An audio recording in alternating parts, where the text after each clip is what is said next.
ಬೆಂಗಳೂರಿನ ಆಡಳಿತ ಕೇಂದ್ರ ಪ್ರಾರಂಭವಾಗುವ ಮುಂಚಿನಿಂದಲೂ ಈ ದೇವಾಲಯವಿದೆ. ಪಾಲಿಕೆ ಆರಂಭಕ್ಕೆ ಮುನ್ನವೂ ಈ ದೇವಾಲಯದಲ್ಲಿ ನಿತ್ಯವೂ ಪೂಜೆಯಾಗುತ್ತಿತ್ತು. 800 ವರ್ಷಗಳ ಇತಿಹಾಸವಿರುವ ಈ ದೇವಸ್ಥಾನ ಕೆಲವು ವರ್ಷಗಳ ಹಿಂದೆ ಶಿಥಿಲಾವಸ್ಥೆಗೊಂಡಿತ್ತು. ಈಗ ಅದು ಪುನರುಜ್ಜೀವನಗೊಂಡಿದೆ. ಈ ದೇವಸ್ಥಾನ ಎಲ್ಲಿದೆ ಗೊತ್ತೇ?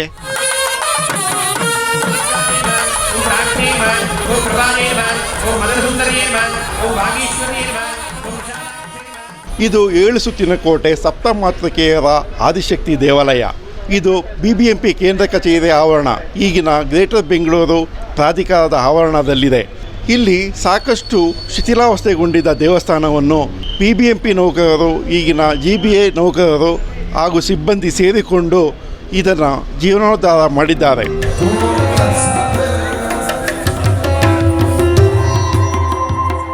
ನಾನು ಈ ದೇವಸ್ಥಾನದ ಅರ್ಚಕರು. ಮತ್ತೀಗ ನಾವು ಬಂದ್ಬಿಟ್ಟು ನಮ್ಮ ತಾತವ್ರ ಕಾಲದಿಂದ 4 ಜನರೇಷನಿಂದ ನಾವಿಲ್ಲಿ ಸೇವೆ ಮಾಡ್ಕೊಂಡು ಬರ್ತಾಯಿದ್ದೀರಿ. ಈ ಆದಿಶಕ್ತಿ ದೇವಸ್ಥಾನದ ಇನ್ನೊಂದು ವಿಶೇಷತೆ ಏನಂದರೆ, ಇದು ಬಂದ್ಬಿಟ್ಟು ನಮ್ಮ ಬೆಂಗಳೂರು ಇತಿಹಾಸ ಕರಗ ದ್ರೌಪದಮ್ಮನ ಕರಗಕ್ಕೆ ತವರು ಮನೆ. ಇದು 800 ವರ್ಷ ಇತಿಹಾಸ ಈ ದೇವಸ್ಥಾನಕ್ಕಿದೆ. ಇನ್ನೊಂದು ಬಂದು ಇದು ನಾವು ನಮ್ಮ ತಾಯಿ ಮನೆಗೆ ಇಲ್ಲಿಂದನೇ ಹೋಗೋದು ಒಂದು ವಾಡಿಕೆ. ವಿಶ್ವಖ್ಯಾತಿ ಬೆಂಗಳೂರು ಧರ್ಮರಾಯ ಸ್ವಾಮಿ ಕರಗಕ್ಕೆ ಮೂಲ ದೇವಸ್ಥಾನ ಇದು. ಅಲ್ಲಿ ಬಂದು ಉತ್ಸವ ಬಂದು ಬ್ರಹ್ಮೋತ್ಸವ ನಡೆಯೋದ್ರಿಂದ ಇಲ್ಲಿ ಬಂದು ಮೂಲ ದೇವಸ್ಥಾನದ್ದು ಇಲ್ಲಿ ಪೂಜೆ ನಡೀತದೆ. ಆವಾಗಿಂದನೂ ನಮ್ಮ ದೊಡ್ಡವ್ರು ಮಾಡಿಕೊಂಡು ನಮ್ಮ ಕುಟುಂಬಸ್ಥರು ಮಾಡಿಕೊಂಡು ನಾವು ಸೇವೆ ಮಾಡ್ಕೊಂಡು ಬರ್ತಾಯಿದ್ದೀವಿ.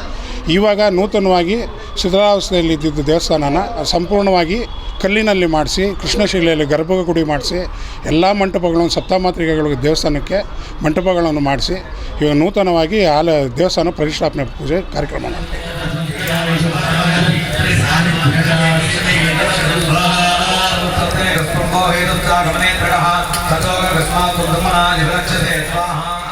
ಇಲ್ಲಿ ದೇವಿಗೆ ಮಹಾಕುಂಭಾಭಿಷೇಕವನ್ನು ಜೀರ್ಣೋದ್ಧಾರ ಕಾರ್ಯಕ್ರಮವನ್ನು ಮಾಡ್ತಾ ಇದ್ದೇವೆ. ಇದನ್ನು ಸುಮಾರು ವರ್ಷಗಳಿಂದ ಭೀಮೇಶ್ವರವರ ಕುಟುಂಬದವರು ಪೂಜೆ ಮಾಡ್ಕೊಂಡು ಬಂದಿದ್ದಾರೆ. ಜೊತೆಗೆ ಕರಗ, ಬೆಂಗಳೂರಿನ ಪ್ರಖ್ಯಾತವಾದಂಥ ಕರಗ ಮಹೋತ್ಸವ ಇಲ್ಲಿ ಬಂದು ಪೂಜೆಗಿದ್ದು ಇಲ್ಲಿಂದ ಪೂಜೆ ಸ್ವೀಕಾರ ಮಾಡಿ ನಂತರ ನಗರ ಪ್ರದಕ್ಷಿಣೆಗಳನ್ನು ಮಾಡುತ್ತೆ. ಪಾಲಿಕೆಯಲ್ಲಿ ಸಹ ಒಂದು 50 ಲಕ್ಷ ರೂಪಾಯಿ ಅನುದಾನ ಕೊಟ್ಟಿದ್ದಾರೆ. ಹಾಗಾಗಿ ನಮ್ಮ BBMP ನೌಕರ ಸಹಕಾರ ಸಂಘದಿಂದ ಸಹ ಒಂದು 20 ಲಕ್ಷ ಹಾಕಿ, ಇನ್ನು ಉಳಿದಂತೆ ಎಲ್ಲ ಪಾಲಿಕೆ ಅಧಿಕಾರಿ ನೌಕರ ಒಂದು ನೆರವಿನಿಂದ ಇಲ್ಲಿ ಸಾಕಷ್ಟು ಜನ ಭಕ್ತರು ಬರ್ತಾರೆ ಅಂತ ಒಂದು ಉದ್ದೇಶ ಇಟ್ಕೊಂಡು ಇವತ್ತು ಒಂದು ಈ ಹಂತಕ್ಕೆ ತಂದಿದ್ದೀವಿ.